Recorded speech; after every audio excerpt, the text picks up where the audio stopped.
do fewer things, but do more important things, and do them more often, and get better at them. And that alone will double your income. The law of three will double your productivity starting tomorrow, if you have the discipline to only work on those three. Number 5 is solve problems and make decisions. Here's a great discovery, and I've worked on this extensively. Your ability to solve problems is usually the critical factor in your promotion, your income, your success, and so on. Every single person, and Lawrence Peter wrote about this in the Peter Principle many years ago, every single person is promoted based on their ability to solve the problems that they meet at their level of responsibility. If you can solve those problems, you keep moving higher. Colin Powell, who I worked with a couple of times, said that leadership is the ability to solve problems. Success is the ability to solve problems. Between you and any goal you have, especially a financial goal, the only thing that stands between you is problems. Your ability to remove the obstacles that hold you back from achieving your financial goals is the critical skill of all. And what is the most important thing that solving problems requires? Thinking.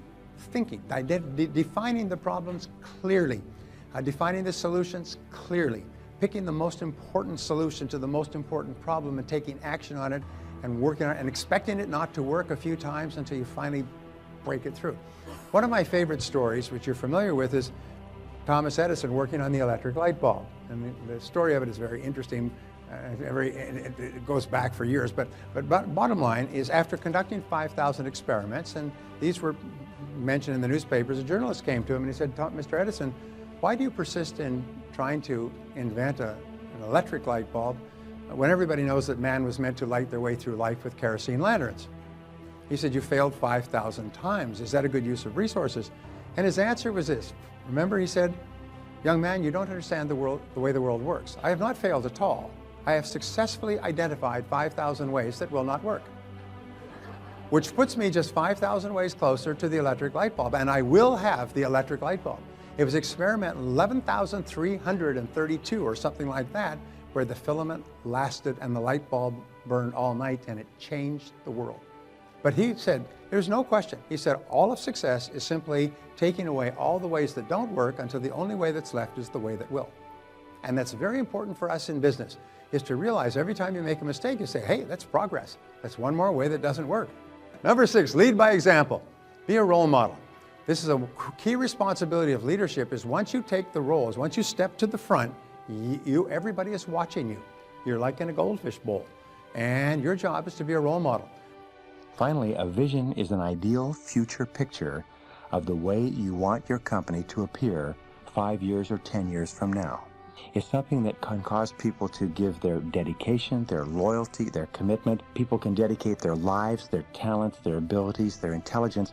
And a vision also helps the company decide what they should be doing more of, what they should be doing less of, what is consistent with their philosophy and their values, and what is not.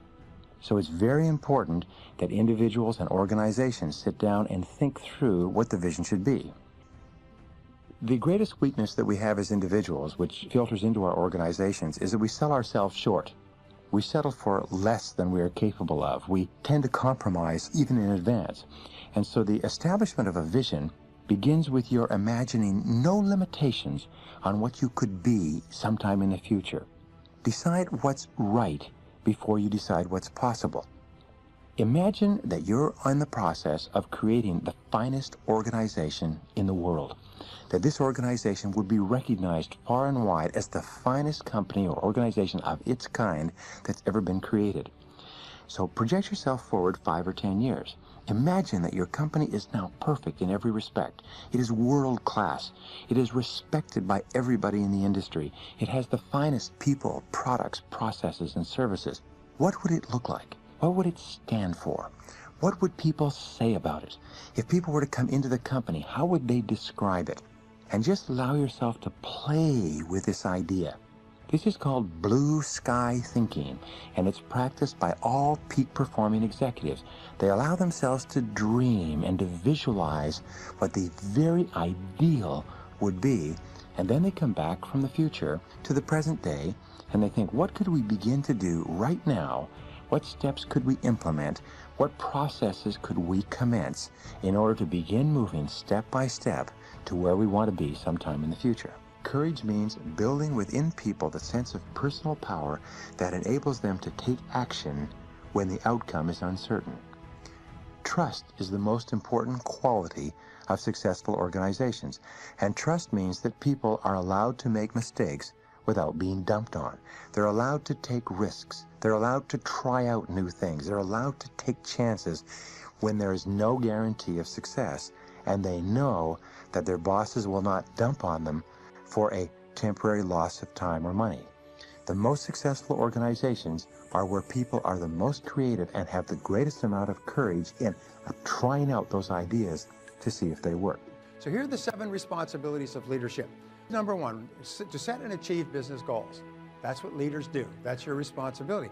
The number 1 reason why senior executives of Fortune 500 or Fortune 1000 companies are let go, according to Fortune magazine, is called failure to execute, failure to perform. They were hired, they put in that senior position, and they were given marching orders by the board, and they weren't able to deliver the goods. So they were fired, and now we have massive turnover at the really high Fortune 500 level. In every case, they just didn't set and achieve the business goals. Number 2 is to market and innovate. Always looking for faster, better, newer, more original, different, cheaper ways to get the job done more effectively for yourself and your organization. Encouraging people to be creative means encouraging them to come up with ideas and never raining on their parade. The Japanese employees of large corporations generate 100 times the number of ideas that employees of American corporations generate. And you know the reason? The reason is because every single idea is respected, and every single idea is encouraged, and every single person with an idea gets an opportunity to try it out on a small scale. In American corporations, however, when somebody comes up with an idea, everybody takes turn dumping on the idea and pointing out all the holes in the idea. So pretty soon people smarten up and they say, hey, if I want to get along, I have to go along, and they just stop making suggestions. In story after story, where people have been honestly asked to contribute their ideas to the organization, the average employee has amazed management with ideas on how to improve productivity and effectiveness in the company. And when they're asked, why didn't you come up with this idea before? They said, I've always had this idea, but I never felt my ideas were welcome.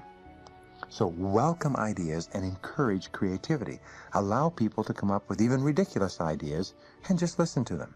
Now, we say that to become a great leader, number 1, leadership is the most important factor for business success. When a team is in trouble, they don't fire the players, they change the coach. When a company's in trouble, they don't fire the staff, they bring in a new leader. A new leader can transform an organization. Number 2 is leadership is the ability to get results. Leadership means you get the results that are expected of you. You get the results for which you are responsible. You get the results that you have committed to get. If you start your own business, the results you committed to getting are making sales and generating profits to provide for yourself and your family and so on and so forth. So results are the key. So like a semicolon or a colon, there's a one-to-one between leadership and results. And you can be a leader without followers. You can be a leader in an organization. All the people in my company, by the way, are leaders. It's the most amazing darn thing. Every one of them is committed to getting results and requires virtually no supervision. They just require being pointed in that direction. And so you can be a leader without followers. You don't have to have a team to be a leader. As long as you're getting results, you're a leader. Third is leaders have a clear vision of the future. This is a mark of leadership, is the top 10% of people have a very clear idea of where they're going. They have clear goals and clear plans that they're working on. Non-leaders follow the leaders.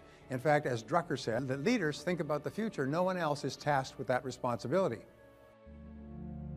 You can either live your dreams or live your fears. And I think the majority of people actually are not living their dreams, but are living their fears. So I want to ask you a question. What are your fears? What are you afraid of? What are you scared of? Because we all have fears, don't we? We all have something that's blocking us, that's holding us back. And as we begin to look at life, what we realize is that the reason that most people are not living out their true potential are not doing all of the things that they would really like to do, it's because of fear. Some people call fear false evidence or expectations appearing real.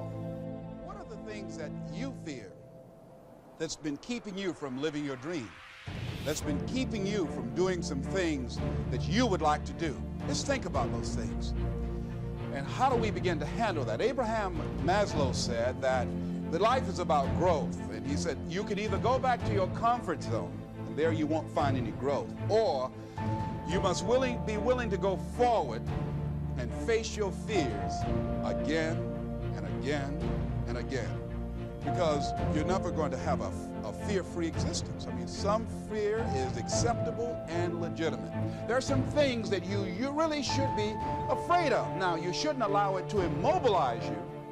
You acknowledge it, you take it into account, and you carry yourself accordingly. There are times that we should proceed with caution.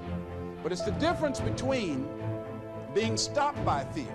It's the difference between having a fear and the fear having you.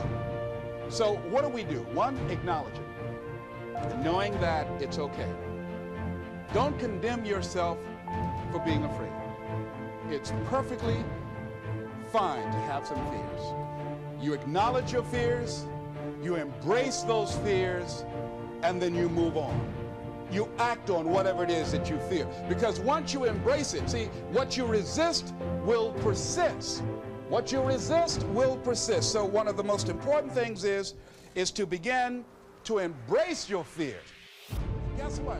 We all had occasions when we confronted our fears, we had to do something we felt uncomfortable with, we didn't want to do it, and we did not die. So what we've got to begin to do, how do we handle that? What's the process? Because it's all up in here. Visualize yourself being more than able and capable of handling it. And I used to have a tremendous inferiority complex about speaking before people that I felt who had more going for them than I did. Because I'm not college trained, I used to feel that college people were the most intelligent people on the planet. And there was nothing I had to say for them. And what will they listen to me for? That's the way I felt. And so I had to visualize myself speaking before them, speaking before various audiences that had more going for them than I did, and realize and appreciate my own value, and that I was a worthwhile person, even though I didn't have all going for me. I didn't have the money, I didn't have the education that they had. So part of the process is seeing yourself, being worthy, being capable, having what you need to make you a worthwhile person.